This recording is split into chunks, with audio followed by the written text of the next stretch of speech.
writing on the paddle wheel said in fancy painted letters, "The Spirit Queen."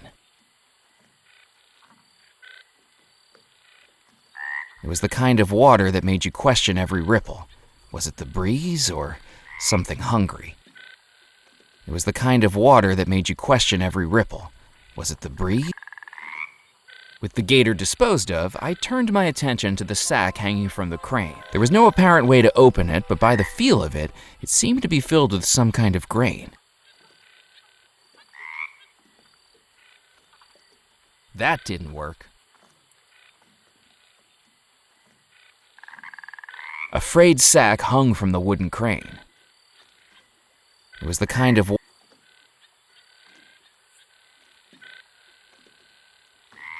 The shack door was too sturdy for me to pry open with the poker, but that still left another way in.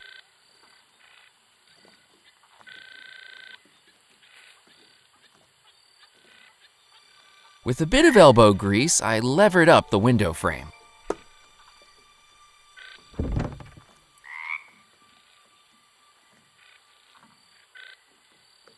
Pressed against the inside wall was a dusty desk covered in spiderwebs, and to top it, one thing lay undisturbed, a small folded document which I picked up, along with an inadvertent 8-legged companion. Ugh! Ghost stories and haunted treasures I could handle, but spiders gave me the creeps.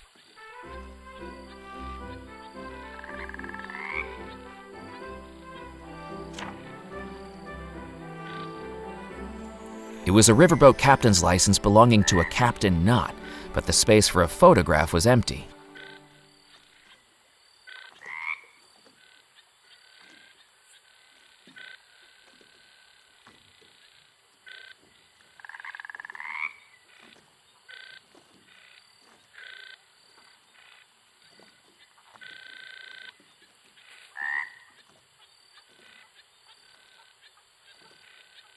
There was nothing else of interest in the shack. The shack's window was open, but the interior was largely unimpressive and covered in spiderwebs.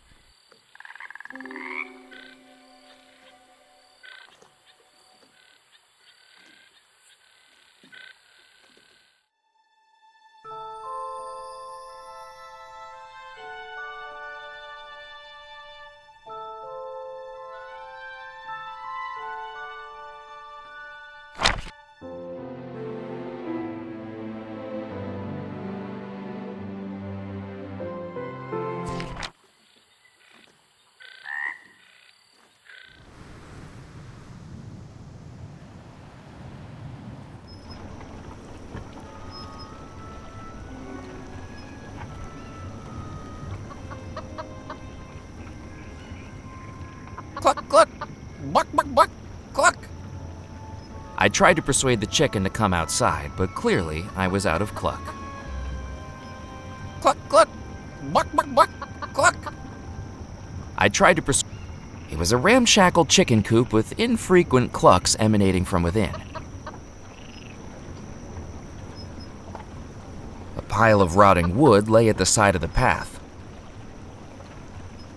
The wood was old and rotting. It wasn't going to be of any use. And who knew what critters might have made their homes inside the pile? The mill incorporated a wooden water wheel that turned in the current of the water channel, presumably driving some kind of gear inside. Despite its obvious age, the water wheel was still turning. I couldn't get near it, and that was probably a good thing if I didn't want to get dragged under by the current. The inside of the lumber mill smelled like sawdust and grease. Judging from the overgrown weeds, it clearly hadn't been used in a long time, and yet the lights remained on. A handheld auger was slotted into a tool shelf on the wall. A handheld auger. I picked up the auger from the tool shelf. In the middle of the room was a large sawmill. The conveyor belt would have carried logs up to the blade, cutting them in two.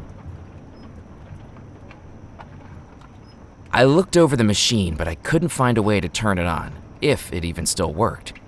Despite the age of the mill, the buzzsaw still looked sharp and scary. I I didn't want to touch it.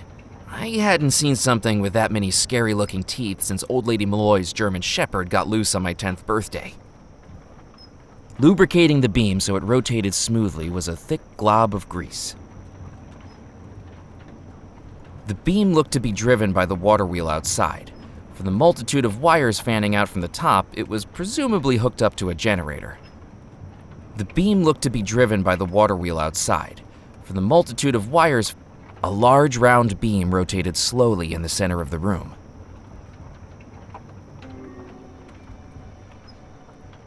Each of the electric cables in the room emanated from a metal panel by the upstairs door. A series of hatches ran along the back wall of the mill. A series of hatches.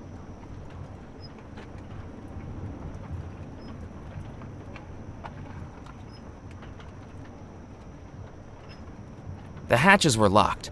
From their shape, I deduced they were for storing lumber, and I wasn't in need of any 2x4s. On the wall hung old saw blades, undisturbed since the mill was last in operation. The saw blades were rusted, dull, and would surely have precipitated the need for a tetanus shot. The door had no indication of what lay on the other side. I guessed it might be an office. Lubricating the beam so it rotated smoothly was a thick glob of grease. If I touched the grease with my bare hands, I'd be spending hours trying to wash it off. That didn't work. I couldn't.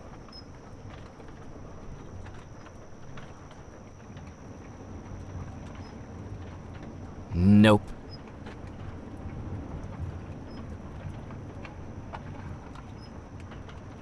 Nope. I didn't want to make a hole in that. I couldn't. I didn't want to make.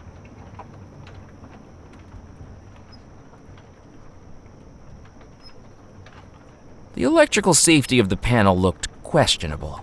I wasn't going to touch it. I tried the door, but it was locked. I couldn't break my way through the door. It was peculiarly reinforced for a lumber mill. I needed to think of something else. Nope.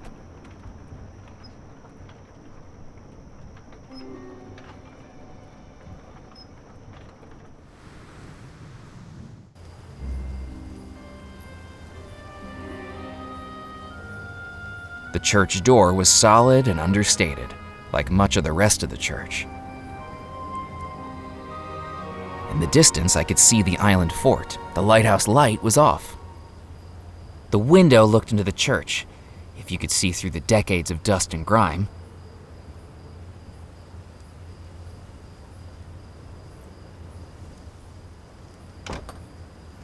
The church door was locked. I needed to think of something else.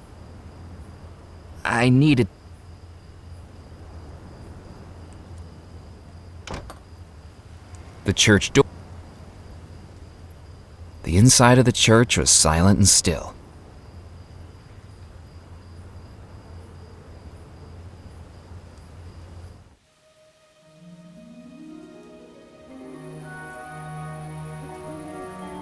Hurry up with the barrels, Morris. We gotta get these unloaded before anyone sees us.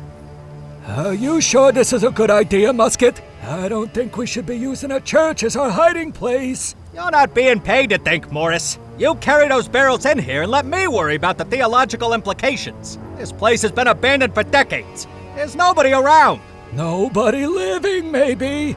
What if there's ghosts, boss? Darn it, Morris. If brains was dynamite, you wouldn't have enough to blow your nose. Now get unloading. And keep an eye out for anyone snooping around. What if someone catches us? If anyone asks, we're the new clergy. We tell them these barrels are full of communion wine. I thought we was rum runners, not wine runners, boss. Communion rum, then.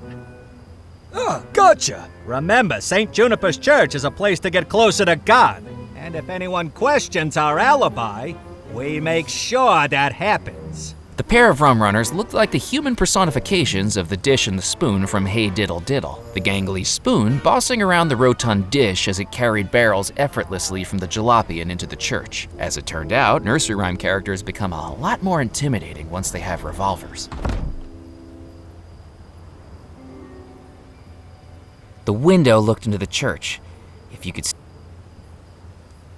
a pile of barrels rested precariously in the jalopy. It didn't take a detective to realize that these contained illicit alcohol that would have been jumped on by the Prohibition Bureau, or a frat house. An old jalopy was parked up outside the church, its flatbed filled with barrels. An old jalopy was parked up outside the church.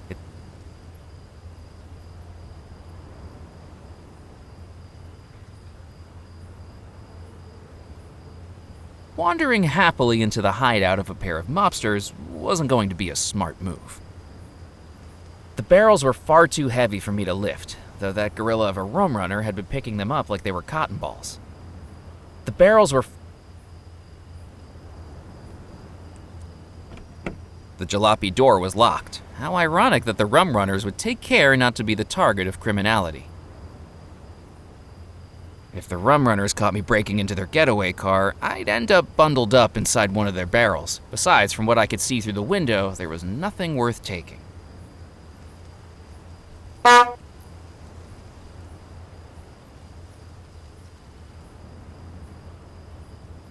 The car's horn was attached to the side of the jalopy.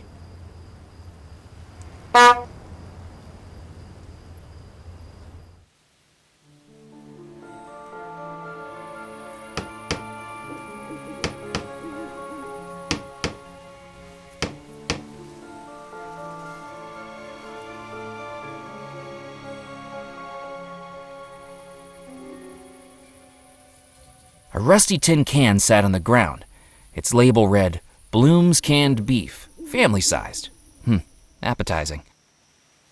The tin was full of nothing but holes. A small pair of handheld bellows lay close to the stove on hand to stoke it.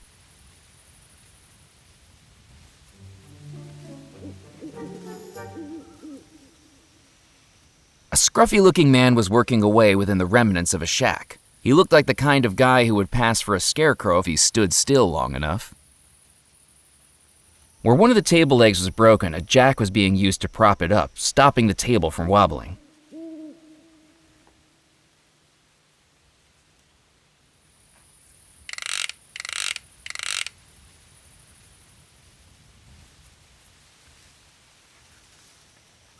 Hello? Yeah! God darn it! Don't sneak up on people like that! You frighten the dying daylights out of me! He looked at me like he'd seen a ghost. Sorry, you seem a little jumpy. I thought you were that pesky little girl again. A little girl? That doesn't seem like a reason to be scared. She's a terror! One of these days she's gonna give me a heart attack. Last week, she showed up with a doctor's note she'd forged, saying a man I'd buried that day was just a very deep sleeper. 7 hours I was out here digging him back up, at my age. And was he sleeping? Dead as a dodo. Just like that little girl will be if I get my hands on her. Who are you anyway? My name's Murphy McCallan. I've just arrived on the island. Well, welcome, Mr. Murphy. I'm Edgar Kettle. Gravedigger, undertaker, coffin maker, and anything else that needs doing to keep this cemetery running.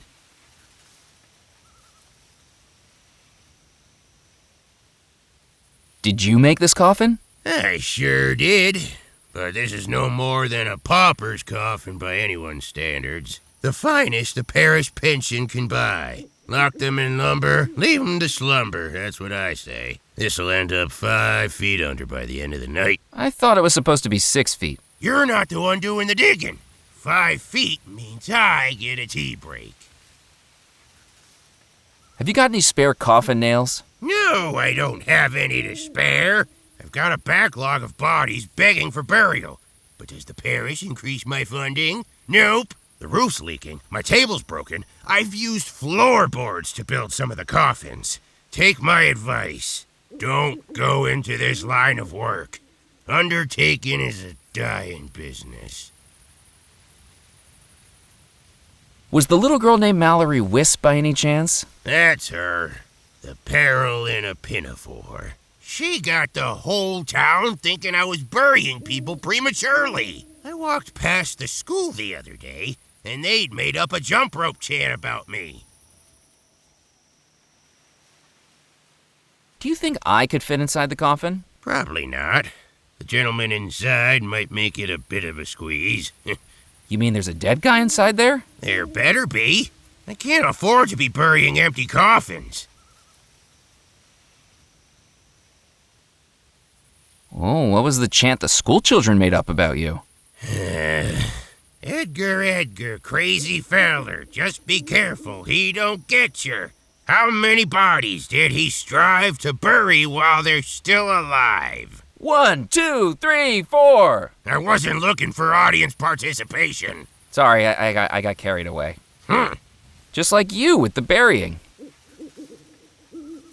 Have you ever accidentally buried someone who was still alive? Has someone been making accusations again? No, just making conversation. Well, not that I know of.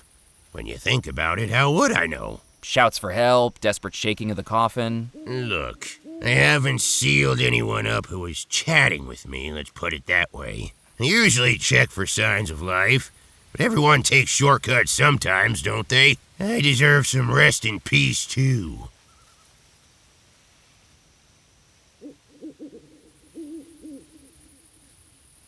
Knock, knock. Who's there? Hopefully not the guy in the coffin. Not funny. I'm looking for the treasure of Belmore Manor. Oh, a treasure hunter. Well, let me tell you something, young man. Don't even think about digging up my graveyard. There's no treasure buried here, and I'm already busy enough filling in the holes that are supposed to be here. Do you know anything about the disappearance at Belmore Manor? I think it's important to let the dead rest in peace. But what if they're not in peace? Well, you got me there. Listen, I think there's more to that story than meets the eye. You know the 3 brothers went missing, right? Well, if you ask me, I think Abigail Belmore was behind it. She was engaged to a sailor, but nobody like her would go for a commoner. She might have loved him. She could have loved somebody with a big bank account, too. I think she must have been using him, pretending to love him so he'd do her dirty work for her, bumping off her brothers. Then afterwards, she drops him and goes to marry the officer of the company. Fiendish. Do you have any proof? Yeah, just a feeling, that's all. But when you work with cadavers, you kinda get a sixth sense about things. What do you think was behind the disappearance? Well, the sailor must have found out he was being manipulated, right? Done something to get his revenge. What do you think he did? Nobody knows. He could have been working his way through those bodies like a madman. All we know is that everyone in that house disappeared. Tell you the truth, I'm quite relieved they did. Why's that? Because if they hadn't disappeared, it would have been this old fool who had to bury him. Saved me a lot of work. Do you know there were a couple of gentlemen up by the church? Rum runners they are, and dealing with them is not in my job description. As long as they don't mix up the stiffs I'm burying with the stiff drinks they're smuggling, I'm keeping my nose out. Curiosity killed the cat, you know, and I really miss Mittens.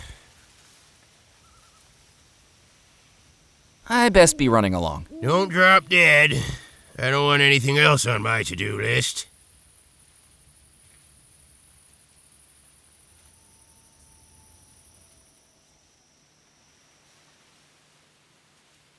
A coffin sat upon a rickety-looking table with one leg shorter than the others.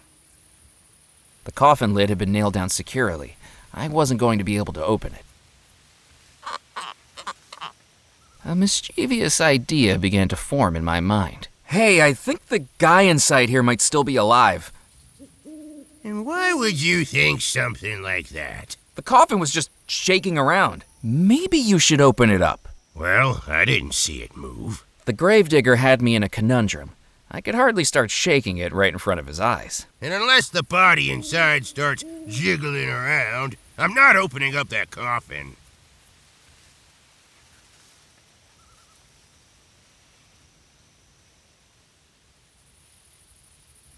I couldn't do that. That wasn't going to work. That didn't work. The graveyard was dotted with headstones. Some old, some young, some legible, some not. I scanned the headstones for anything of note, but didn't know what I was searching for. An antique stove burned quietly in the corner of the tumble-down shack. An antique stove burned quietly in the corner of... I didn't need to warm my hands on the stove. It was already a humid night, and the fire was more useful at keeping bugs away from the shack than keeping anyone toasty.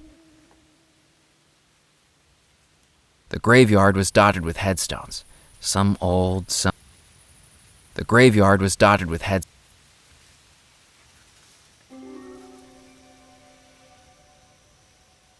I scanned the headstones for any... The graveyard was...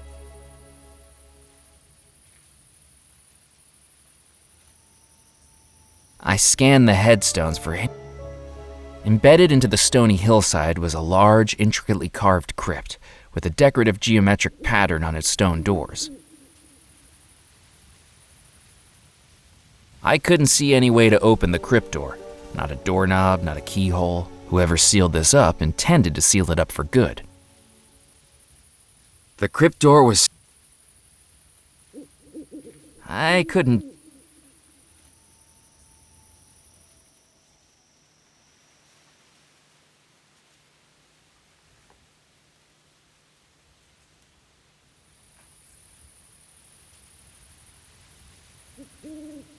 I didn't need to blow on that. I didn't want the gravedigger to catch me putting it back. I decided to hang on to it for now. I needed to...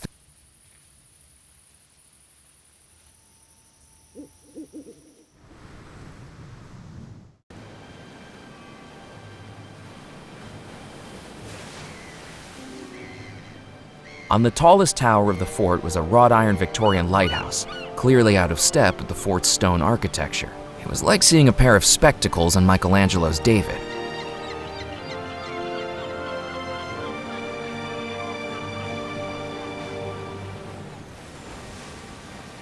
The lighthouse light was off.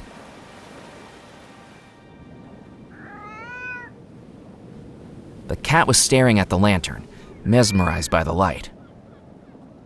On the wall, an electric lantern glowed brightly. "Here, kitty, kitty." Psst, psst, psst, psst, psst. It was no use. That cat was clearly more entranced by shiny things than the stranger outside the gate. A barrel marked gunpowder was being rocked by the cat perched on top of him. I could have tried squeezing my arms through the bars, but I already knew the barrel was too far away to reach. A coat of arms was carved in stone above the staircase. A stone staircase ascended out of sight. I couldn't get to the staircase while the gate was locked. The coat of arms depicted 4 lions surrounding a central flower, topped by a medieval tower. The cat wasn't going to be... I didn't want to make a... The cat wasn't going to be interested. The brooch was much too dirty to catch the cat's attention.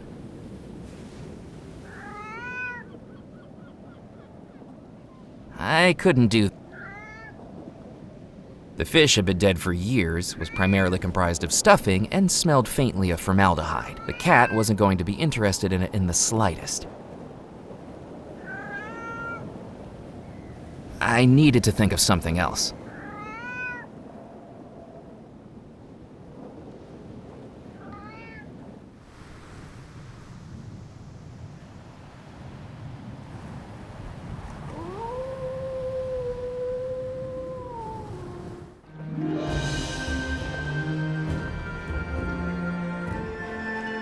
A fishing net had been stretched between 2 poles to dry, and then clearly forgotten about.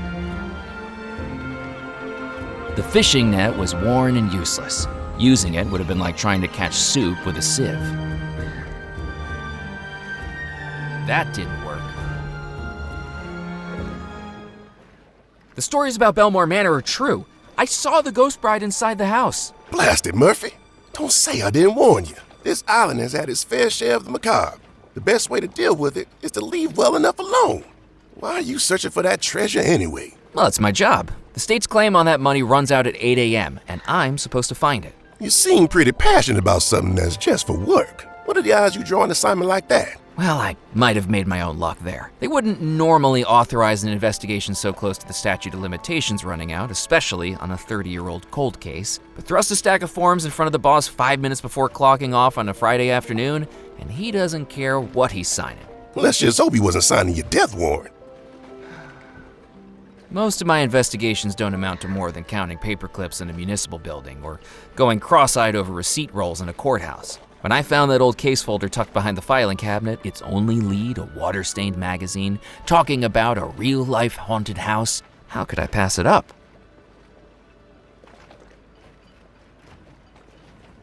I spoke with Dr. Moray. He thinks we can make contact with the ghosts. Moray is a charlatan and a fool. Only got into hoodoo and voodoo a few years ago. Before that, he was an actor over at the Calliope Theater, and not a very good one. He's the only person I know who directed and starred in a one-person production of The Pirates of Penzance. And that's because all the rest of the cast dropped out rather than work with him. He's always been searching for respect and recognition. Who would have known he found it by living in the swamp and reeking of incense? Don't you believe in voodoo? I certainly do. I just don't think Moray's got any more control of it than the rooster has control of the sunrise. His understanding of voodoo amounts to whatever he's gleaned from one of those horror pictures Ventura Studios puts out at the movie palace. My mama used to know all about it. God rest her soul. Voodoo isn't some made-up Hollywood magic, Mac. Voodoo's a real religion. It's about community, about belonging, and about searching for something more than flesh and blood. It's not the snake oil he peddles. What do you think happened at Belmore Manor? Now there's a tale I don't like to tell. Can I persuade you to tell it anyway? I have a feeling I ain't gonna get any rest until I do. You know about Miss Belmore, the bride, engaged to the sailor? Nah, the way I hear, Mr. Rackham was over the moon with her. Such an upstanding fellow. I won't have a bad word said against him. Now he realized that the sailor was going through terrible lengths to ensnare his bride, and Mr. Rackham tried to save her. I heard that the sailor caught on to this and tricked Rackham into giving the lady a gift. That's what made everything go topsy-turvy. What was the gift? There are places in the Caribbean that trade things more elusive than gold. Ungodly things. Do you think the disappearance was caused by voodoo? And that's what my mama used to say. If you're not careful, that stuff can go to your head. No luck fishing? Not a bite, Mac. The Pengoza fish just ain't snapping for me today. Shame, too, because I'm planning on firing up my grill later. And the tastiest catch in these waters. How do you catch a Pencoza fish? With hours of patience and decades of practice. You ever wrestled the rod before? Just the once. I went fishing on Lake Erie, but the only thing I caught was a cold. What do you do with the fish you catch? A couple I save for myself, and the rest I sell to the captain's club. They fancy them up with lemon lobsters, slawfish, something or other. But everyone knows the best way to cook them is to grill them. Why won't you hear a word against Mr. Rackham? He gave me my first work on this island, right here on these docks. And I'm still here to this day. He may have worn a scowl, but you don't judge a banana by its peel with people like him, Mac. When I looked into his eyes, all I saw was ambition. What work did you do? Loading and unloading the ships that came in. Of course, they just don't do that anymore. Dead Nettle's a forgotten town. Maybe that's for the best. Catch you later, Ned. See you around, Mac. What do you think of my fish? That's a whopper. Hang it on the scale and let's see what it weighs. Doubt it'll be Squibb's record, though. Ned's knife was stuck in the wooden dock like a fish-scented sword in the stone. Hey, Ned, do you mind if I borrow your knife? If you need it, Mac, just bring it back to me later tonight, would you? If I'm lucky with my catch, I'll be firing up the grill. You're invited to join me, of course.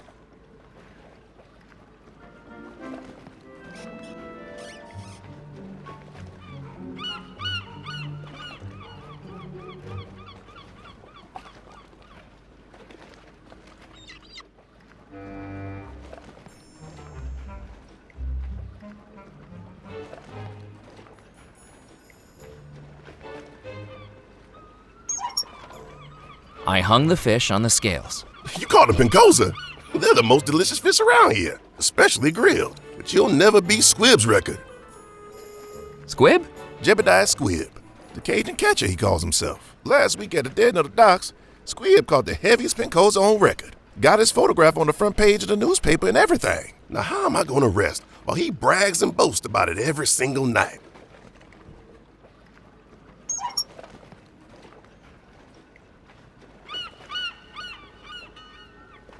With its innards made of cotton and material scraps, the fish's weight was distinctly unimpressive.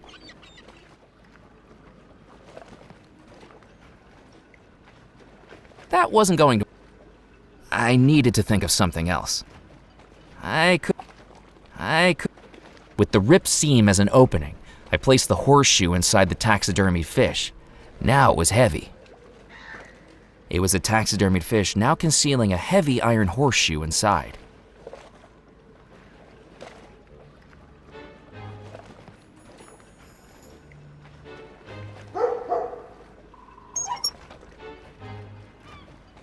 Mac, does that say what I think it does? You been holding back on me. That breaks Squibb's record. McAllen! How does it feel to have decimated the town record in your first few hours on the island? How did you hear about this so fast? It's my job to know about things fast. Now, I'm asking the questions here. Where'd you get the fish, McAllen? Well, it was a mighty battle on the southern coast. Its fins strong as a motor, its mouth as fierce as a tiger's. I paused dramatically to allow my fishing prowess to wash over them. What rod did you use? Wooden one? I mean, what make? You know, I didn't use a rod. You caught the fish without a rod? It was more one-on-one. Mono, fisho. You wrestled a fish? And I won.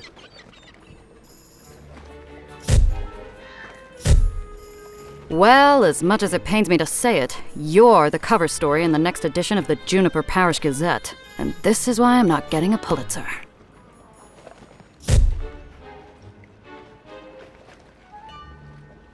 I've got to hand it to you, Mac. That fish is a whopper. I don't know how you got it, but as long as it keeps Squibb quiet at the porch party tomorrow, I ain't complaining. The taxidermied fish hung on the dock scales, its weight significantly inflated by the heavy iron horseshoe hidden inside. I'd had enough of carrying these suspiciously heavy fish around. I decided to leave it there. I decided to leave Ned to his fishing. The fisherman's rod sat on the edge of the dock, its line undisturbed as it bobbed in the water. I had more important things to do than fish. Would you like this back, Ned? That's all right, Mac. I don't need it at the moment. You keep it for now. I didn't need to cut that. I didn't.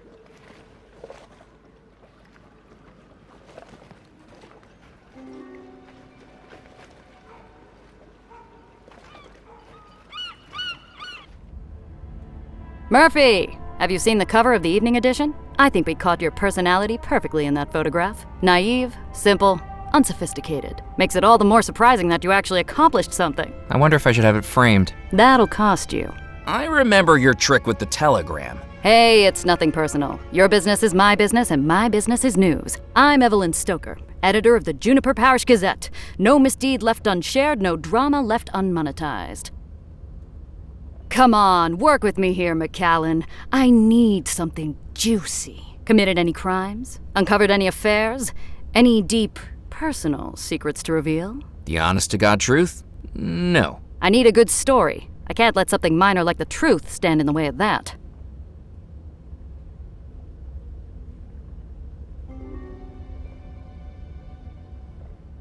I picked up the scissors. With her stunt at the bayou, I figured she owed me one. A ball of twine, presumably used for bundling up newspapers, had been left on the table. I picked up the twine. Maybe she owed me two. It was a big, fancy printing press, which must have cost a fortune decades ago, but was now very much out of date. Don't even think about it. The spring on that printing press looks like it's going to blow at any moment. Don't even... On the floor was a large canister filled with dark black printer's ink. Around it, the floor was stained with ink splatters. I didn't want to get ink all over me trying to carry the canister around. A new edition of the local newspaper sat on the desk with a disturbing inclusion. My face right on the front page. Hey, those cost money, you know. But it has my photograph on it. The Do Not Serve board down at Spinelli's bar has my photograph on it, but that doesn't mean I can just pick it up and walk out with it, does it? Hey! I needed to think of something else. I didn't think I needed to give that back to her just yet.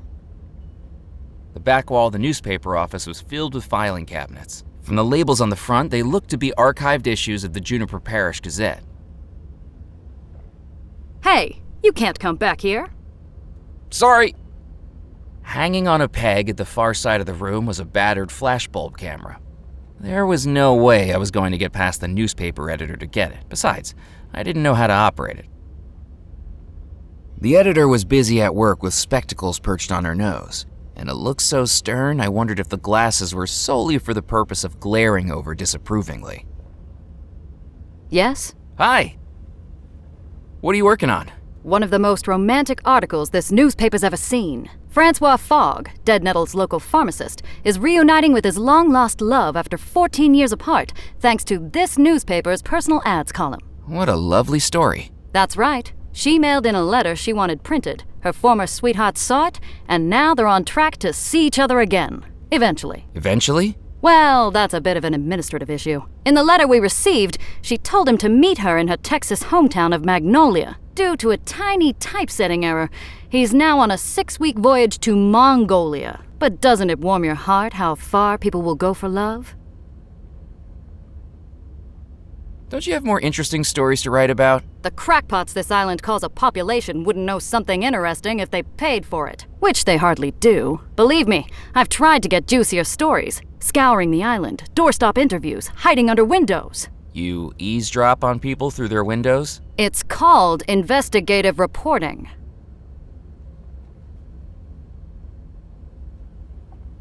Did you know Comptroller Grimes? How could I forget him? The guy was a walking, talking migraine generator. Surely you shouldn't speak at the dead like that. Why not? I spoke plenty worse about him when he was alive. Anyway, I'm sure everything happens for a reason. And hopefully that reason is to increase my circulation numbers. Everything's connected, you know. Have you ever heard of the butterfly effect? I suspect it works for moths, too, because I can never get the damn things out of here. Some people say that if a man breaks wind in Alabama, it can cause a hurricane in Fiji. I think I shared a train car with that guy on my way here. What's in those filing cabinets? Past issues of the paper, going all the way back to 1858. Of course, things were a lot more interesting when Dead Nettle was thriving. People, ships, and cargo coming and going. Lots to report on back then. More than the dregs I have to dress up now. Do you have any back issues featuring the Belmore Manor wedding? We don't, I'm afraid. Most of the paper's directors were at the wedding, and disappeared along with everyone else. The newspaper had to close up shop for months while it was restaffed. This was back when the Gazette wasn't run by just one person. Why did the ship stop coming to Dead Nettle? The Belmore Trading Company was the heartbeat of this island. After the disappearance, there was no one left to run the company, and it all got sold off. When that folded, so did pretty much everything else. I'm doing some research on the treasure of Belmore Manor. Have you found it? Well, no, not yet. I've just started looking. Then don't waste my time. Come back when you've got the goods. You might not believe this, but I saw a ghost inside Belmore Manor. You know what? You're right, McCallan. I don't believe it. Really? You've been on this island how long? And you're already starting to sound as loopy as a local. Have you ever written an article on the disappearance at Belmore Manor? What a waste of column inches. Leave it. That's my advice. There's no story in it. No story? Not one that anyone would believe. And I've got advertisers breathing down my neck. What do you think went on? Practically everyone on this island thinks there was some kind of sorcery involved. No one is looking at the reality. If I write up my research, no one on the island will believe me. If I write their wackadoodle theories, I'll be laughed out of the industry. You can tell me what you've uncovered about Belmore Manor. Trust me, at this point, few things would surprise me. I heard the Belmore Trading Company was losing revenue. Its profits eaten up by who knows what ventures those brothers had going on. I've seen the records. The company was privately owned, sure, but when you've got pressure building and the sharks are circling, you've got to shore up your defenses. I think that's why the Belmores persuaded Abigail to marry John Rackham. Marry someone she didn't love? But he didn't love her either. He was just after the company, so he hires the sailor to seduce her, convince her there's more to life than Devil's Rock. And as soon as she marries Rackham, they split, never to see each other again. He inherits the lot, and she disappears with her lover boy sailor to who knows where. But why do you think all the guests disappeared? They bumped them off to cover their tracks. Either one of them could have been sunning it up in Sarasota ever since. But imagine me writing that into a piece of serious journalism. I think I better be going. Keep your eyes peeled for a story, McAllen. There are secrets on the island, and it's my job to run advertisements next to them.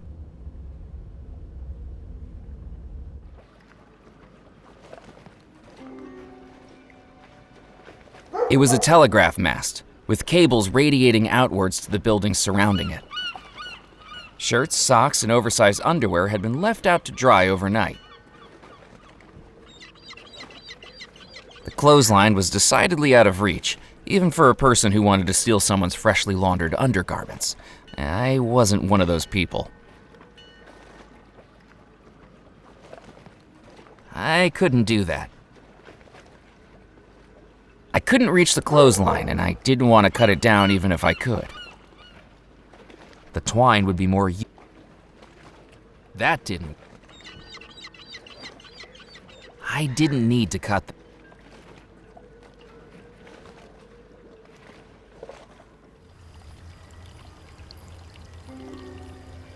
The courtyard echoed with the trickling noise of a small fountain. There was nothing in the fountain except a rim of moss and dirt that made it look like a stained toilet. The maitre d' stood behind a tall podium, peering down at a ledger in front of him.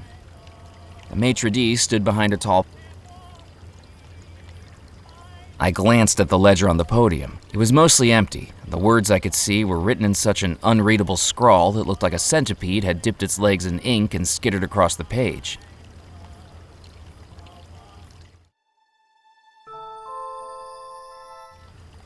It was a fancy elevator with a curious layer of dust. You can't go up there. It's for members only. Good evening. He looked past me like I was invisible, as though if he ignored me hard enough, there was a chance I'd disappear. I said good evening? I'm sorry. I didn't realize you were talking to me. There's no one else here. Wishful thinking on my part. Have you taken a wrong turn, sir? I'm just having a look around. Well, make it a quick one, and I shall need to know your name. Murphy McAllen, and who do I have the pleasure of speaking to? My name is Felix Greer, maitre d', bartender, and acting manager of the Captain's Club. When Mr. Perkins has the night off. What is this place? This, sir, is the Captain's Club, a private members club for current and retired sea and riverboat captains. We are highly exclusive. Are you a captain? He asked with a smugness that told me he already knew the answer. I thought not. Then may I recommend a swift exit? You'll find a convenient egress to your starboard side. If you like, I can give you a good swift kick in the right direction, sir. And don't feel a need to stop walking until your ankles get soggy. What makes you think I'm not a captain? For one thing, you lack the grizzle, the crustiness, the essential R of a captain. How do I get those? Years of exposure to saltwater and a sullen, uncooperative crew, I should think. Do you even have a boat? Actually, I did have one earlier this evening, but an alligator fell on it. Admittedly, it was only 3 inches long. It isn't the size that matters, sir. It's the motion of the ocean. Tell me, have you ever captained a 3-rigger through a tropical typhoon? Have you ever run the rapids of the Mississippi without hitting a single reef? Wind in your sails, fire in your furnace, waves beneath your keel. Have you? Well, it's a little complicated. In what way? I get seasick. Is there any way to prove I'm a captain? You might show me your captain's license. As I'm sure you know, the state of Louisiana requires all captains of both river and sea to carry one.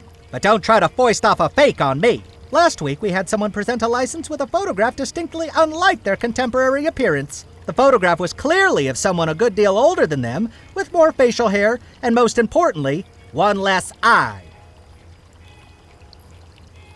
You know, I quite like being out at sea. Oh, really, sir? Bobbing along the ocean waves, up and down, like one of those roller coasters at Lunaland. Up and down and up and down. If sir would please be quiet. Else I expect there'll be a few waves of something coming out of my mouth any moment. Ned told me he sells fish to you. What do you serve here? Captains. Right, yes, I mean by way of food. The Captain's Club serves a dazzling array of sea-sourced dishes, from our house special jambalaya to my personal favorite, Devil's Rock Pancoza, pan-seared with lobster slaw and citrus crawfish beer blanc. In all honesty, it's not very popular. Most of the clientele are absolutely sick of seafood by the time they get ashore. Just the sight of it makes them queasy. What about drinks? Listen, if you're from the Prohibition Bureau, we've cleared all of that up with Officer Moe. Fines were paid, items changed hands, and now we're clear. I'm not from any Prohibition Bureau. Then forget I said anything. The Captain's Club is strictly teetotal, in line with federal law. Now, if certain members wish to bring in their own medicinals, then we're happy to provide the accompanying aids. Ice, tonic, mixers, and the like, but we serve no alcohol on the premises. Is the club busy tonight? Well, we haven't opened yet, but if it's like last week, it'll be quite the lively soiree. I could barely keep up. The members here like to have a good time? That's right, sir. Both of them. This town sure isn't what it used to be. What's happened to Dead Nettle? Do you think you've wandered into the Tourist Information Center? I can assure you, you'll never meet a tourism official who dresses with this much panache. Stuart LePew, head of the Devil's Rock Historical Society, looks like a thrift store had a crisis of conscience and threw up on him. I was just hoping to talk to someone so obviously knowledgeable about the area. Well, yes, that is true. I am plagued with an encyclopedic knowledge of the locality. My concierge duties require it. I have a spiel. Felix pushed out his chest like this was his moment in the limelight, his eyelids half closing as he performed before imagined crowds. Welcome, hardy traveler, to our quaint port town of Dead Nettle. Once this town you see around you was a hub of commerce, a beacon for ships bravely navigating between America, Europe, and the Caribbean. With the unfortunate dissolution of the Belmore Trading Company, our town has settled into a quieter life, perfect for the sailor ready to hang up their cap. We hope that you enjoy your time in our cozy town and perhaps explore some of the local sites here in Dead Nettle. Well, Excuse me? I was expecting applause. I'm looking for the lost treasure of Belmore Manor. Oh, goody! Another young adventurer seeking fame, fortune, or some combination of the two. Just the local color Dead Nettle has been lacking.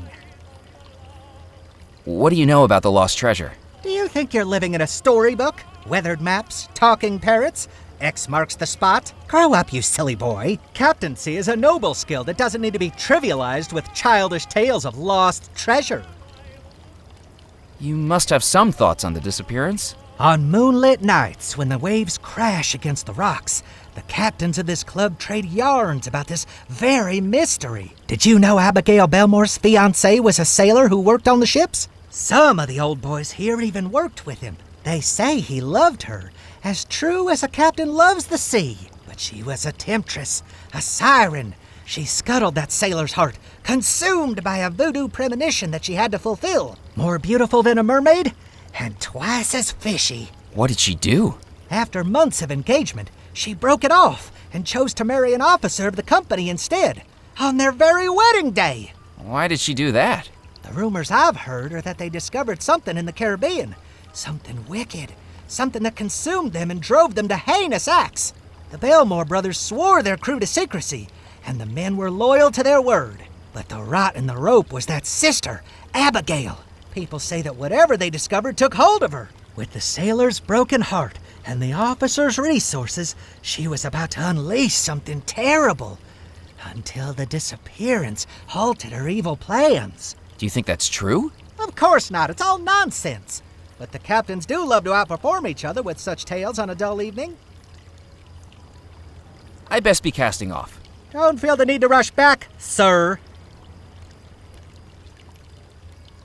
Without a photograph of me, there was no way he was going to accept it as proof of my being a captain.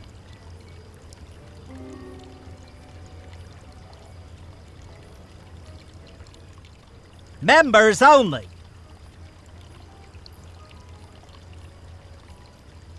Members.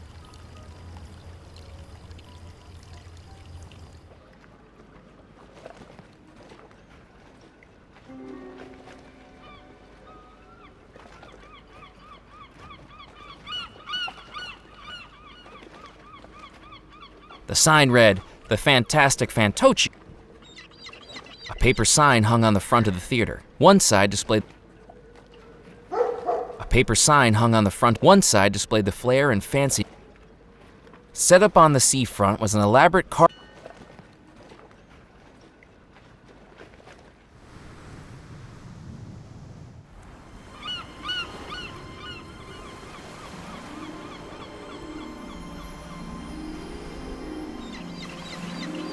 The beach was dotted by tide pools, partly filled with seawater. A bottle lay half buried in the sand, soon to be covered over by the swash of the waves. As I picked up the bottle, I anticipated what could be inside. A brine-stained treasure map, perhaps, or a scribbled plea from a castaway desperately awaiting rescue. Looking inside, I found it was empty. The only writing on it was the embossed glass letters of the Orangello Soda Company. It was an empty soda bottle I'd found.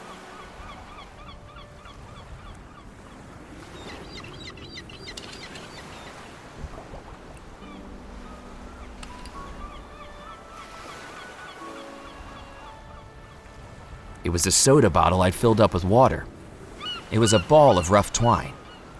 It was a pair of scissors from the newspaper office. The brooch needed more than just water to clean it. It needed polish. The brooch needed more than that.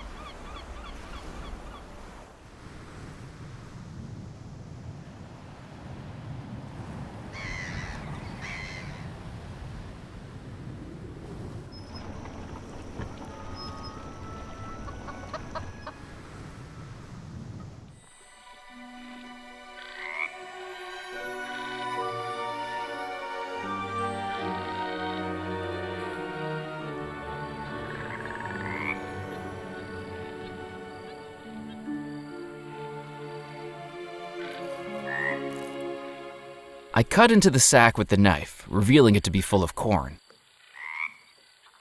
I took the corn from the sack. The sack was now cut open, revealing the corn inside. I already had some corn.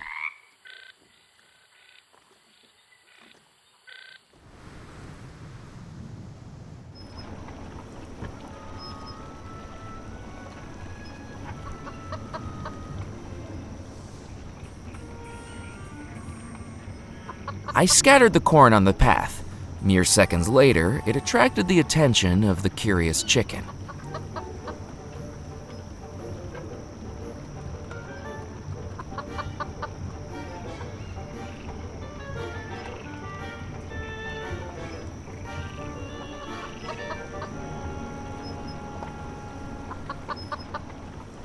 I may have needed feathers, but I didn't want to hurt the chicken to get them. Cutting a feather off the chicken would have required me to catch it first.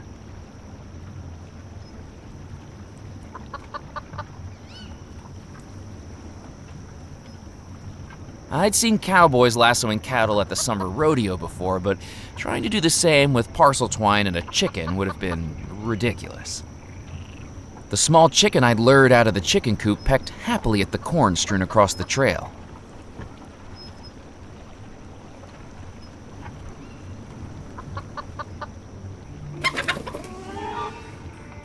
I was glad nobody had seen that. I may have known how to handle a chicken drumstick, but wrestling the living version was altogether different. It was a ramshackle chicken coop. Now that the chicken was enjoying the fresh air, there was nothing of interest in the chicken coop.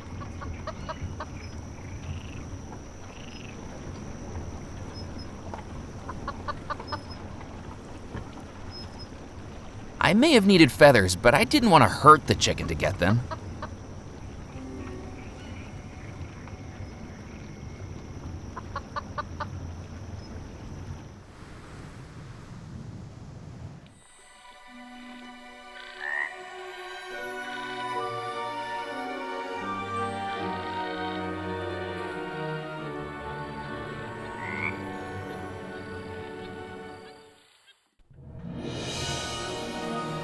You've returned.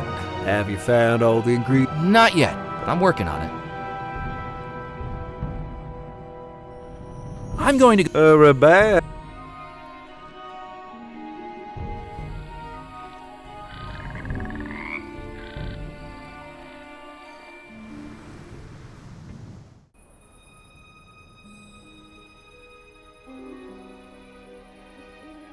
From the patina of rust, it was clear the patio set hadn't been used in decades. A table and chairs sat inside the gazebo.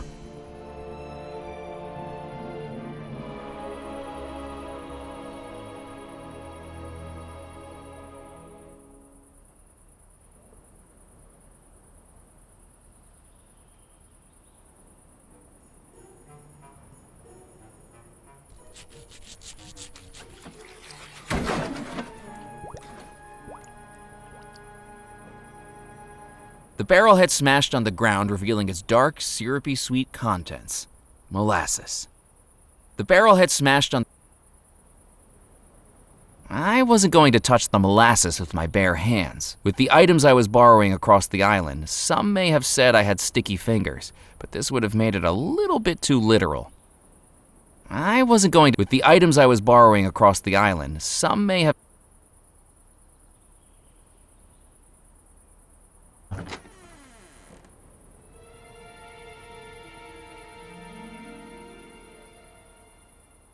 A cow skull was mounted on the frame as a macabre decoration. I reached up to the cow skull and dislocated its grisly jaw. A cow skull was mounted. It was a jawbone from the cow skull at the carriage house.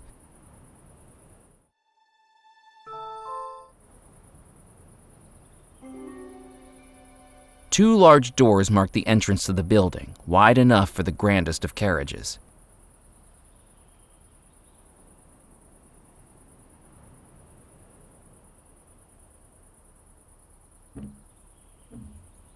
The doors were firmly locked from the inside. I needed to think of something else.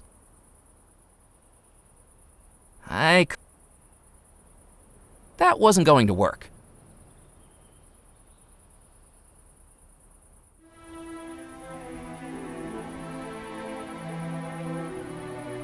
A dying tree stood next to the balcony. I didn't need to cut that.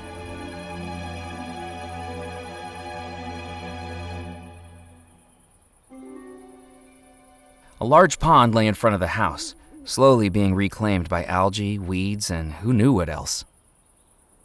Belmore Manor stood proudly and enigmatically at the center of the estate. Who knew what had gone on inside its walls? The balcony was broken where I'd been thrown out of Abigail's bedroom.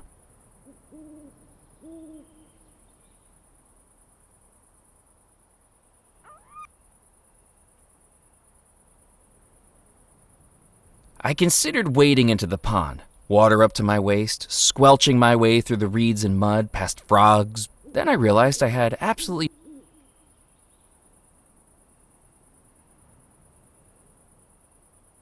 I went to open the door into Belmore Manor, but the key was gone. I was sure I'd left it in the lock.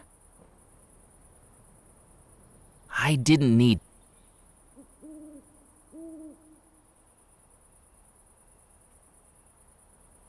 Nope. I didn't... That didn't work.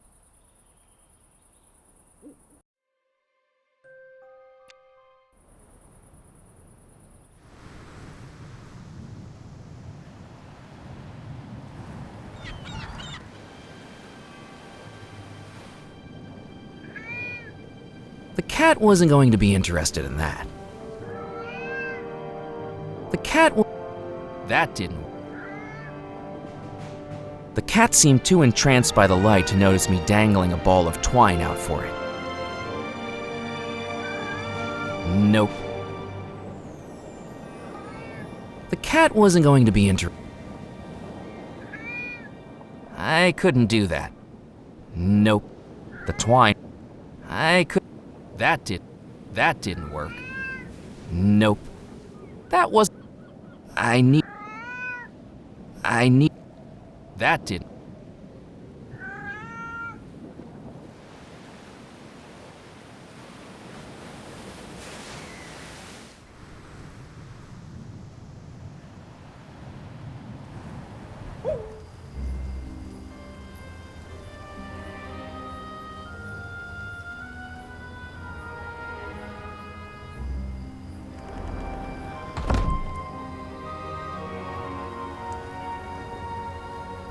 I didn't need to do any mechanical work on the jalopy. I didn't need...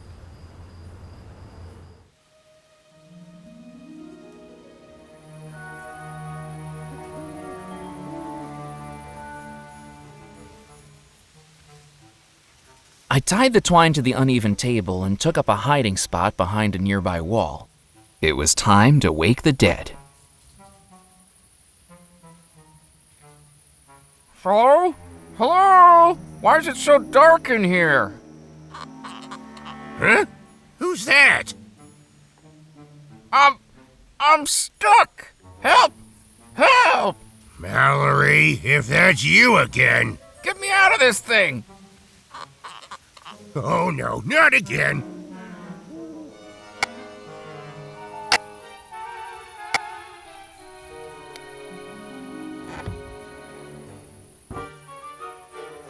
Mister, are you okay? I'm so sorry. I was told... Mister? Oh, God darn it! Next time I see that girl, I'm gonna have a peewee-sized coffin all ready for her. A few hours locked in one of those should adjust her sense of humor.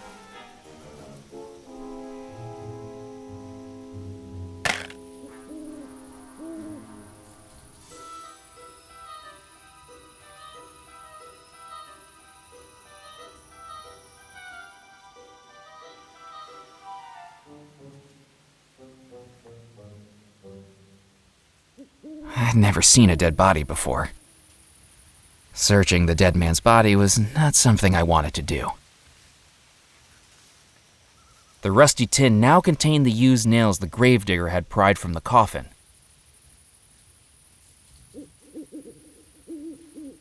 I picked up the handful of discarded coffin nails from the tin. Hello, Edgar. Yeah!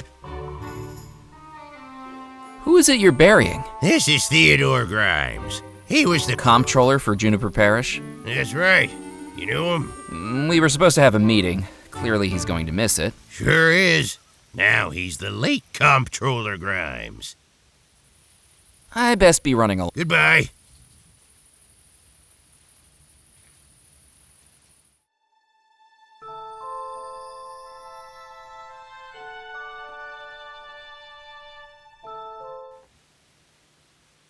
It was a handful of crooked nails that had been pried from the cemetery coffin.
Anything to report? I'm keeping my eyes open. Hey, those... It was a small leather pouch with a drawstring used for magic spells. Currently, it was empty.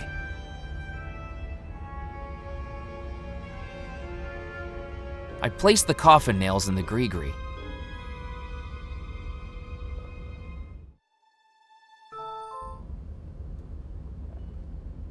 I placed the jawbone into the Gris-Gris.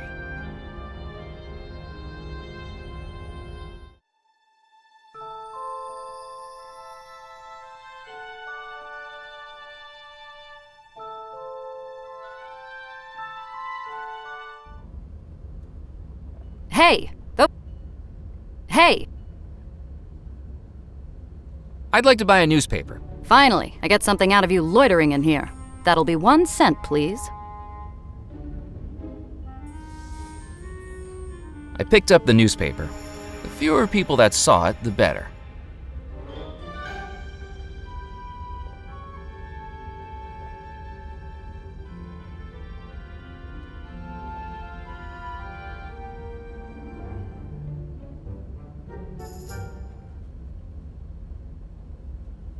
Carefully, I cut my photograph out of the newspaper. It was the photograph of myself I'd cut out of the newspaper. I wish I'd posed better. It was the photograph.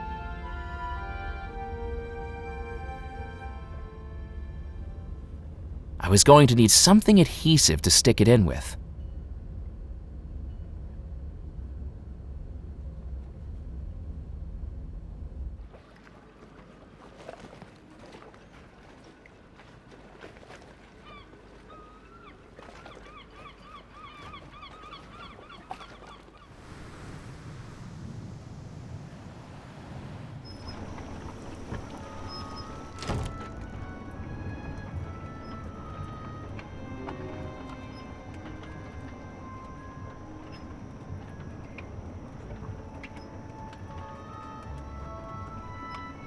I needed to think of.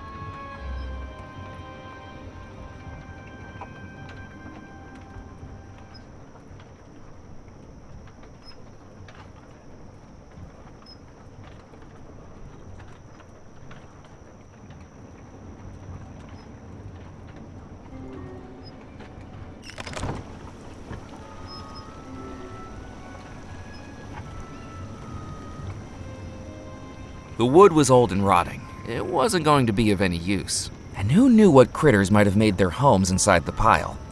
A pile of rotting wood lay at the side.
I touched the back of the photograph to the molasses.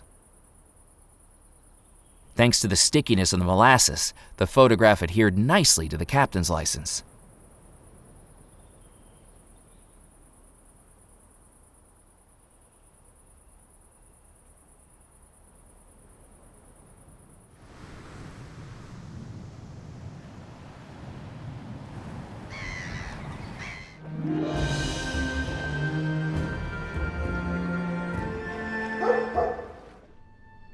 Oh, my second customer of the night. I don't know if I can handle such a rush. Welcome, young man, to Doubloon's Jewelry. Oh, the riches to fill your breeches. Jewels, silver, gold, the finest things for you to behold. Whom do I have the pleasure of meeting? My name's Murphy McCallan. Oh, a pleasure to meet you. My name's Jasper Crumb, owner and proprietor.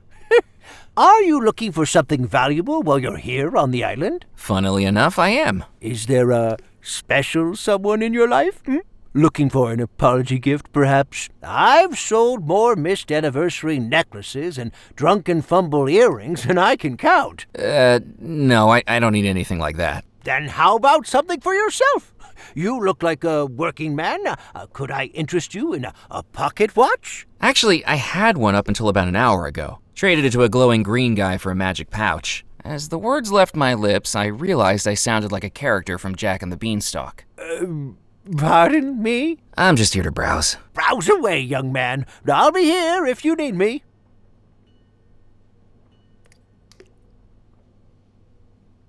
It was a dime, the last money I had left to my name.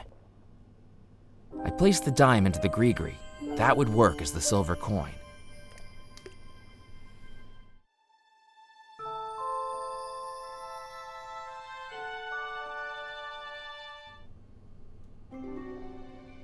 It was a gold leaf-covered carving of what looked like a goose. It was an ornate display cabinet. The cabinet proudly displayed all manner of gold and silver creations, watches, necklaces, pendants, and more, all made in-house by the jeweler. It was a large polishing machine used to buff up dull, tarnished jewelry.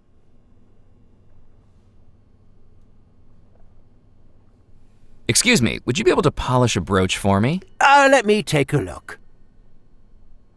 Oh, well, 18-karat yellow gold, filigree wirework in a handcrafted floral motif, and round, brilliant cut ruby, if I'm not mistaken, made to fit a music box? That's right. How did you know that? I know my own handiwork anywhere. Now, how did you get a hold of it? Oh, just a gift. What a generous gift indeed. Well, we do offer free polishings on all items purchased here, so I'd be very happy to shine her up for you. Please, bear with me for a moment.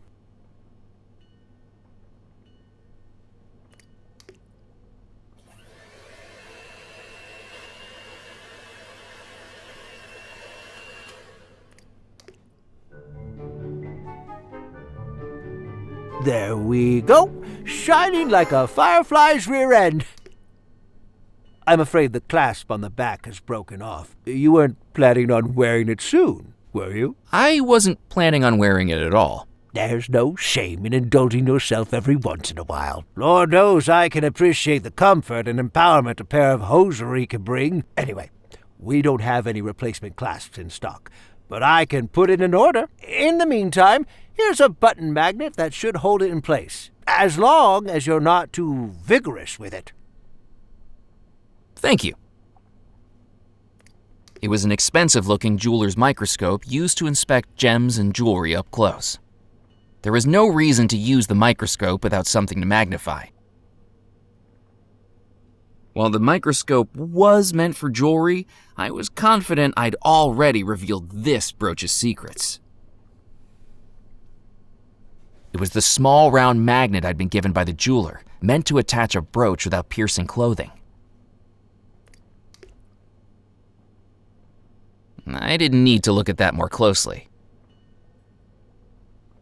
There was something intriguing about the manuscript, but I wouldn't have known what I was looking for with the microscope. The store's cash register sat on the counter.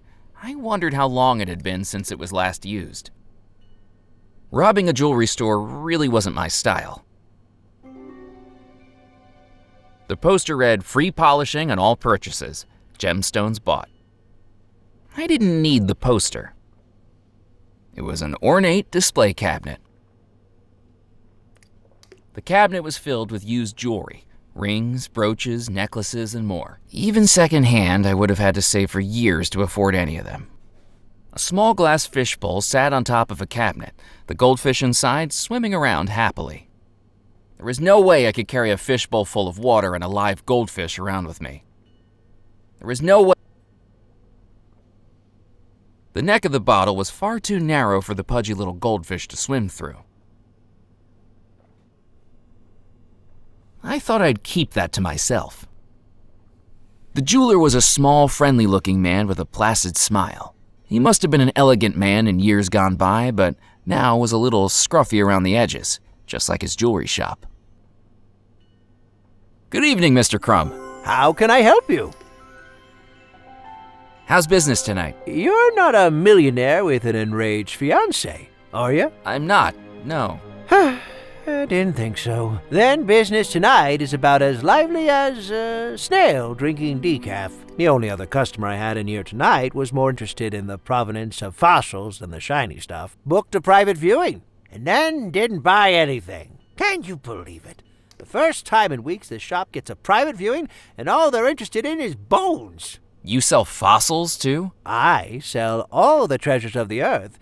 If it's under the ground and I can sell it, I'm interested. I hear Burke and Hare had the same philosophy.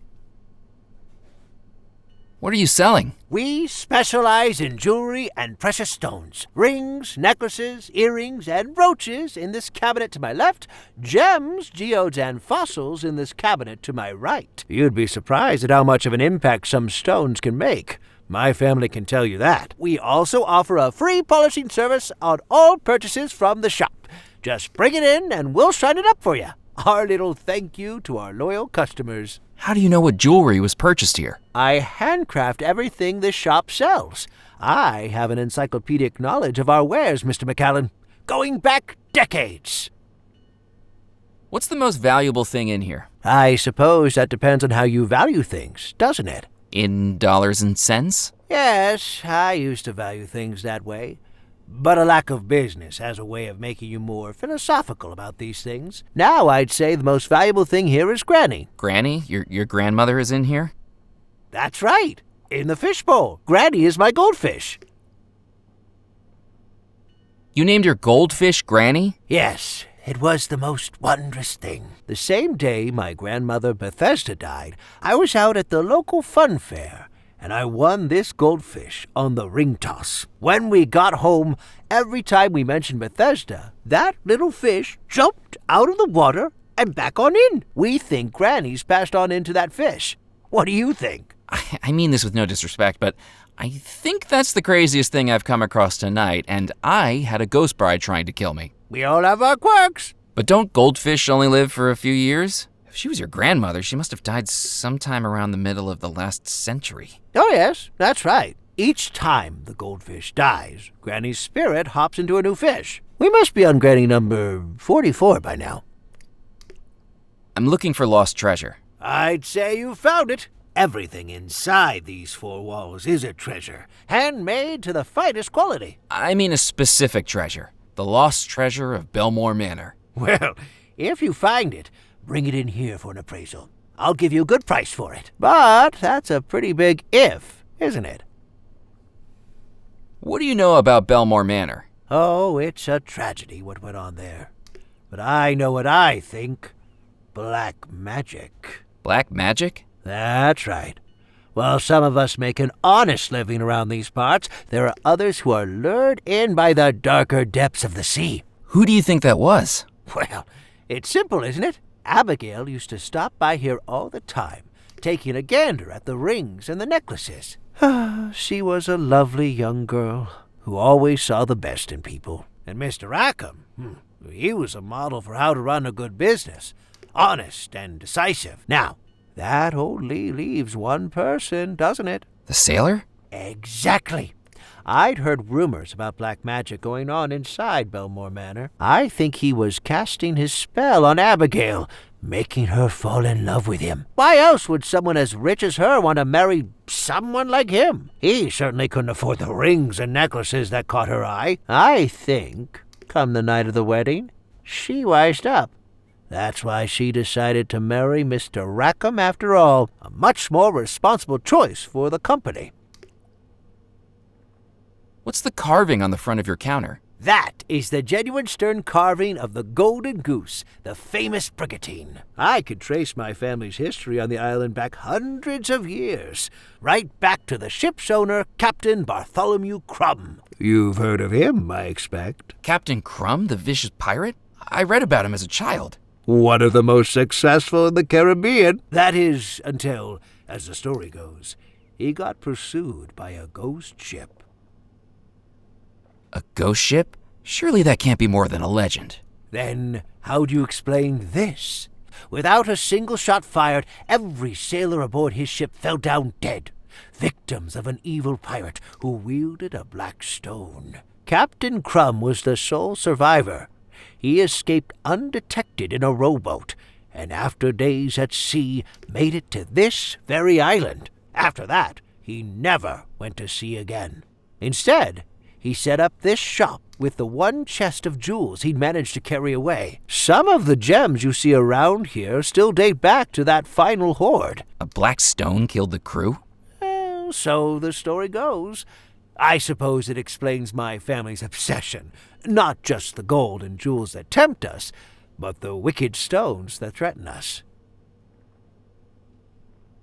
Why did Captain Crumb come to Devil's Rock to set up his store? This was his home port. Devil's Rock used to be quite the lawless island. Legend goes he used to hide his treasure along the southeastern coastline. The island is dotted with caves. Plenty of places to hide the loot. I think I'll just look around for now. I'm here if you need me.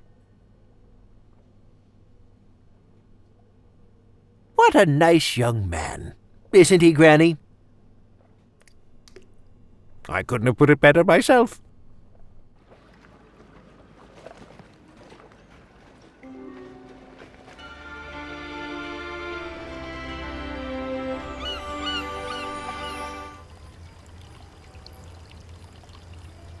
My credentials.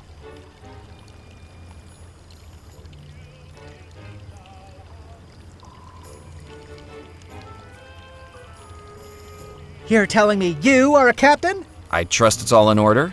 I thought you said your name was Murphy McCallan. That's right. Then why does this say Captain Knott? It's a pseudonym for marketing purposes. You've got to stand out nowadays. A cool name's a good way to do that. You didn't think Captain Hook was called Hook before the hand incident, did you? What would the odds of that have been? Look, Sonny, the bylaws of this club only allow the club manager to verify a captain's license. And Mr. Perkins is enjoying his backgammon soiree with Mrs. Perkins and the ladies this evening, with strict instructions not to be disturbed. So I'll accept this for tonight, but try this again tomorrow night and it'll be another story. Now, with that said, a warm and hearty welcome to the Captain's Club. We sincerely hope you make use of and enjoy our facilities, and do please let me know if I can be of any assistance at all. We don't open for another hour, but if you'd like, you can head up now to acquaint yourself. I had nothing else to say to Felix, and I doubted he had anything to say to me.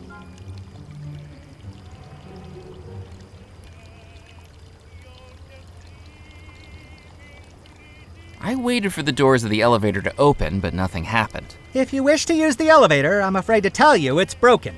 You'll have to endure the stairs. Fair enough.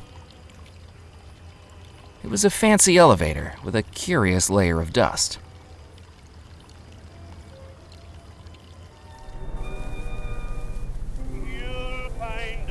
A painted globe stood at the top of the stairs. The pinpricks across its surface implied it had either been used to plot out perilous voyages across the ocean waves or served as a replacement dartboard. While I was trapped on Devil's Rock, a map of the world wasn't going to be much use to me. An elegant glass-paneled cabinet stood. The cabinet was locked. An elegant glass-paneled cabinet stood against the wall, holding billiards equipment and a sparkling trophy in the shape of an 8-ball. Nope.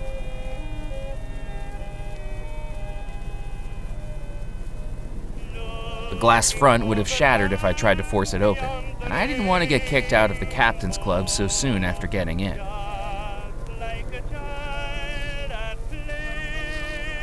I considered playing a game, but the lack of balls and cues was going to be a roadblock.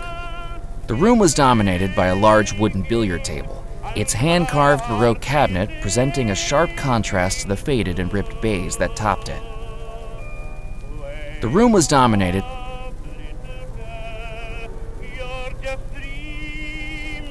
A cube of billiard chalk was left on the rim of the table. I picked up the cube of billiard chalk from the edge of the table.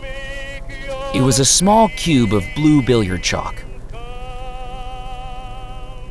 I placed the chalk into the Gris-Gris.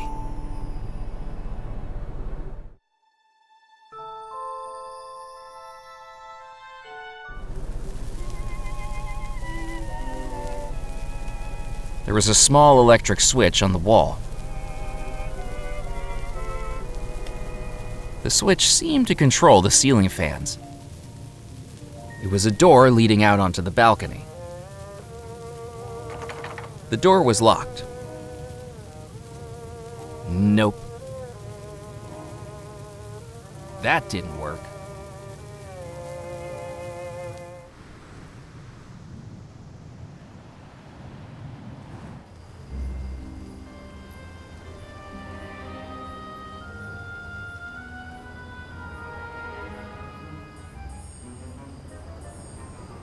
Using the auger, I drilled a small hole in the barrel, and out poured rum. Rum was pouring out of the barrel. I wasn't going to be able to carry rum around in my bare hands, and drinking straight from the barrel felt a little uncouth.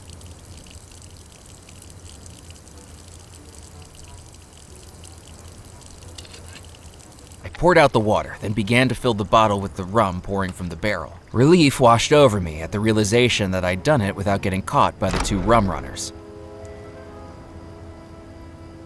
Hey, Musket! There's someone out here! Or so I thought. Hey, fella, what do you think you're doing snooping around here? This is our church, you know, and it's closed.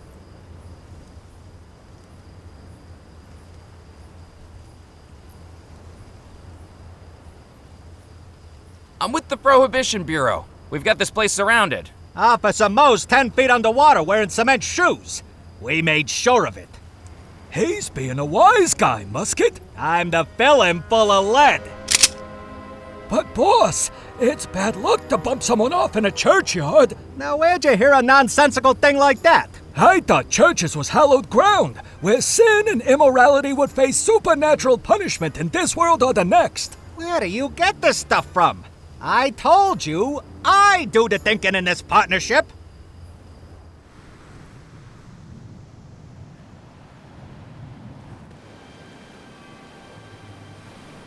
It was a soda bottle that I'd filled up with rum.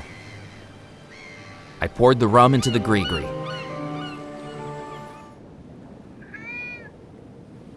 With the newly polished brooch gleaming, I angled it towards the lantern, catching the light and reflecting a red beam on the wall.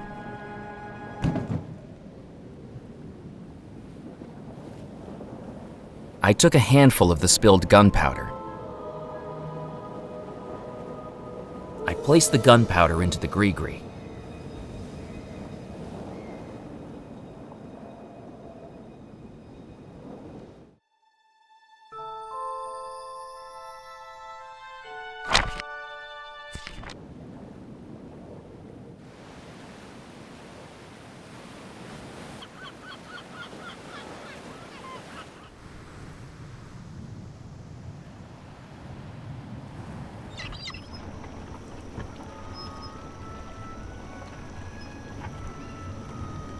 If the chicken didn't want me to touch it, perhaps a blast of air could do the trick.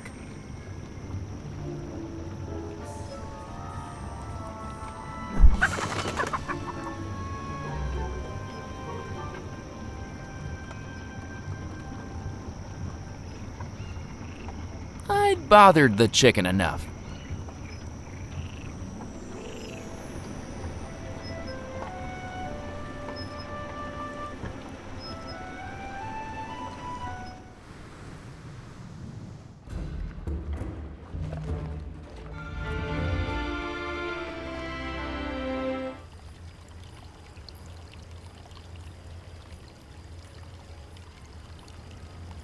There was nothing in the fountain except a rim of moss. I filled the bottle with water from the fountain. It was a soda bottle I'd filled up with water.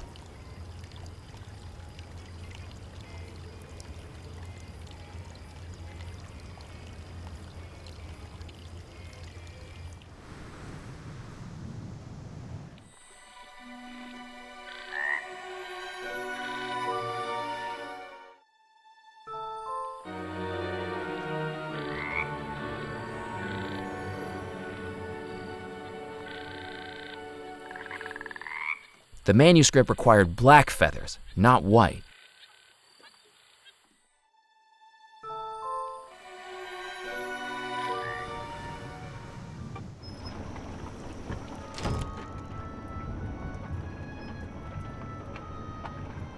Grease-soaked feathers wouldn't have been of any use to me. Grease-soaked...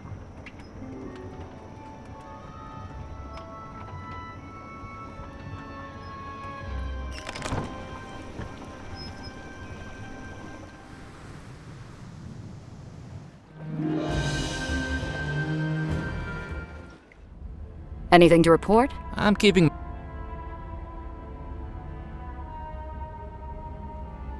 Delicately, I dipped the feathers into the canister of ink. When they emerged, they were dyed jet black.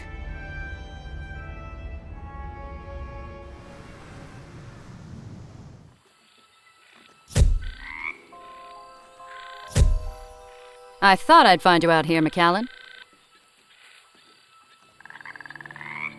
How did you get out here before me? Never mind that. This will be the last time, McAllen. I'm not your secretary. I don't know what you're up to out here, but I'll figure it out soon enough. But for now, let's hurry it up. These shoes are alligator skin, and I don't want the local fauna recognizing an old friend. Another telegram came through for you, marked urgent. Kip said you might be out here. My boss again? Got it in one. McAllen, report back immediately. Received word Grimes is deceased. Lack of resources has made this a waste of time. And I've cottoned onto your little stunt with the Friday signatures. When you get back here, sorting mail is gonna be the least of your worries. Sid Sinclair Auditing Company. I couldn't believe what I was hearing. On a night when I'd just seen a ghost, this telegram was almost more unbelievable. There was more to the Belmore story than I could have ever imagined. Now I was being pulled away to a job I didn't want to work, and a life I didn't want to live. Maybe it was time to do something a little foolish. Do I still have that prepaid reply? Sure do. What do you want it to say?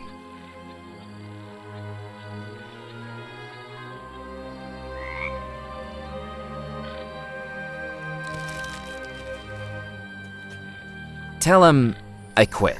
I couldn't believe what I'd done. I'd quit my job and opened the first chapter in my own adventure. But without a job, I didn't have a salary. Without a salary, I wouldn't have a place to live. And it suddenly became more important than ever that I find that treasure. For me this time.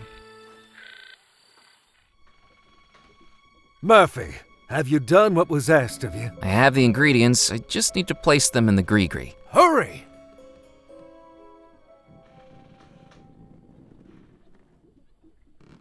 I needed to finish putting the ingredients into the Gris-Gris first.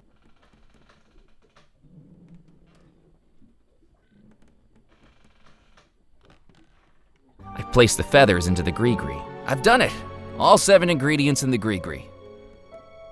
Wonderful! Now it is time for the final step. Out of the darkness, the sadness, the fear, I command you, my servant, now to appear.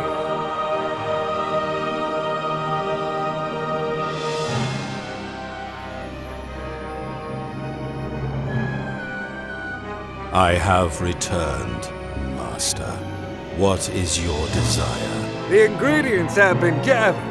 The final step of the spell is ready. The focus! The focus of the spell is whatever you are casting it upon. Belmore Manor is where the ghosts reside. An image of Belmore Manor is what you must use to direct the spell. Murphy, do you have an image of Belmore Manor we can use?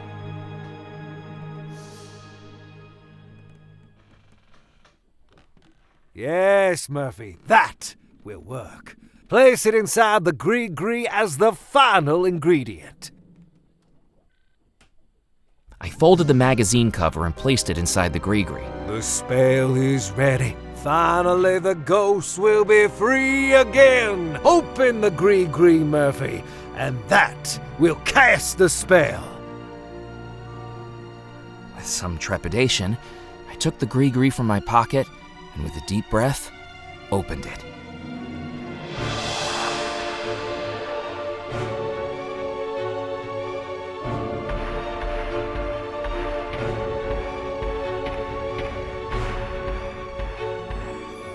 At last, I am free. Servant, what's happening? I was never your servant. I am your master. You shall do my bidding, I command you! Foolish mortal, you have served your purpose. No longer do I need to manifest as an ephemeral specter. Now my true spirit form is freed. Loa, do as I say! You are of no more use to me.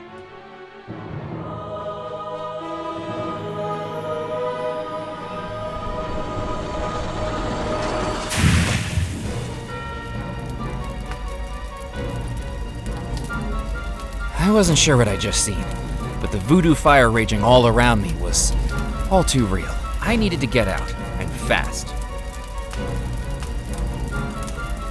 I needed to get out of the riverboat, but I need to extinguish the fire to reach the door.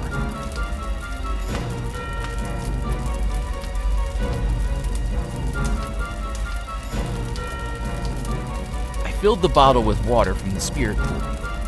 In the center of the room was a huge stone. Glowing green flames filled the riverboat. I needed to get out. I wasn't going to be able to put the flames out with my bare hands.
As I opened my eyes, I realized I had no idea where I was. Hello?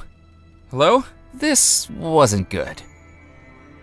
I checked my hands and still seemed to be flesh and blood. What's happening? Where am I?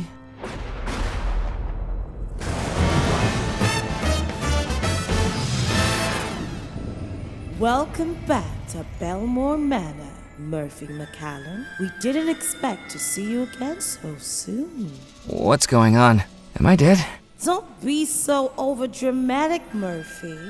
You're still very much alive. But you're the only person in the house that is. I'm afraid your actions have caused a good bit of trouble for us inhabitants of the house. What's happened? Let's see if you can figure it out. We're about to play a song, and Murphy McCallan, this one is for you. All right, all you Belmore Manor ghosts and ghouls, let's take it to a place where voodoo rules.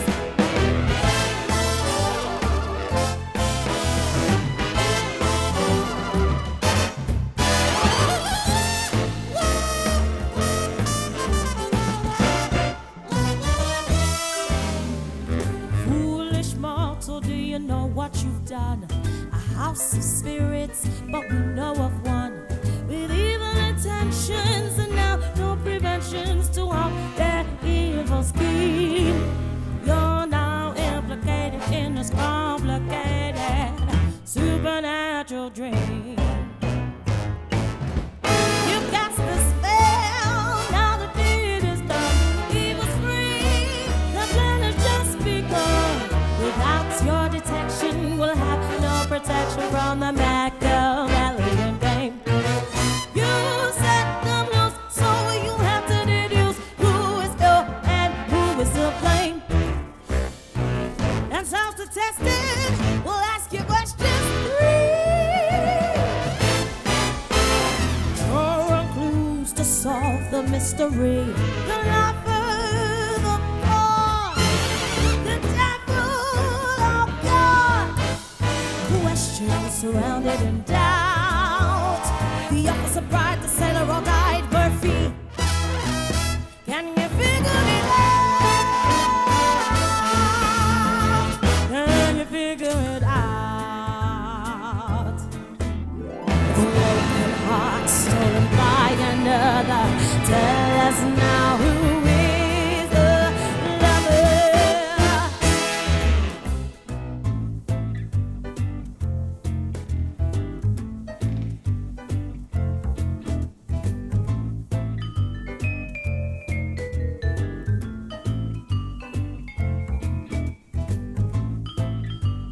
I think the sailor was the lover.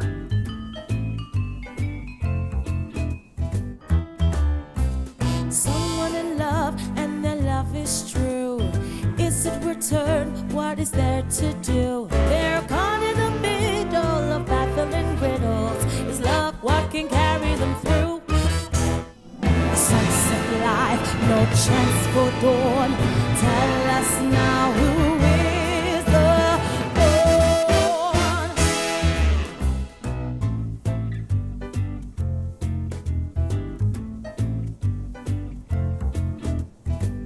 I think the bride was the pawn.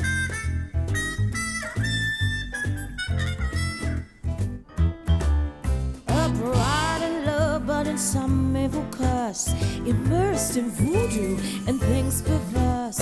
She cannot protest, and her mind's not possessed. Are things that will only get worse. Wicked spirits in evil revel. Tell us now who is the devil.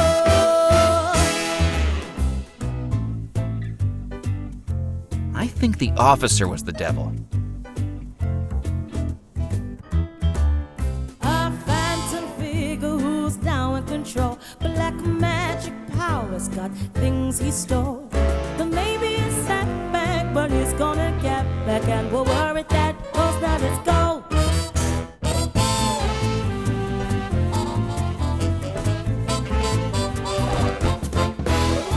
Maybe you listened and now you've done it. You took a gamble and you have won it. A bride in a spell and a sailor's farewell, and an officer pulling the strings. A hostage filled with voodoo, and yes, we know like you do. To fix it, we'll take some strange things. To test it, we asked you questions 3. You drew up clues and solved the mystery. The officer, bride, and the sailor all died. Questions surrounded in doubt. The lover, the pawn, the devil are gone. Murphy, you figured it out. And guess who must? The foolish boss. Find treasures trapped in hidden vaults. You may think you are done, but it's all just begun. It's time for the ghostly debut. So say trick or treat, 'cause there's a goal to defeat. And Murphy, we hope that you do. Or guess what? You'll have to lie to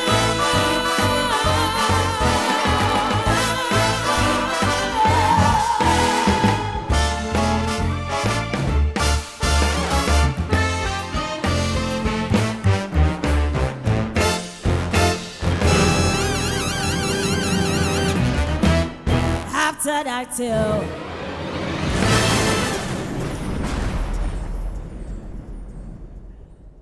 I was back in Belmore Manor, and although it was better than being dead, I didn't know what was awaiting me.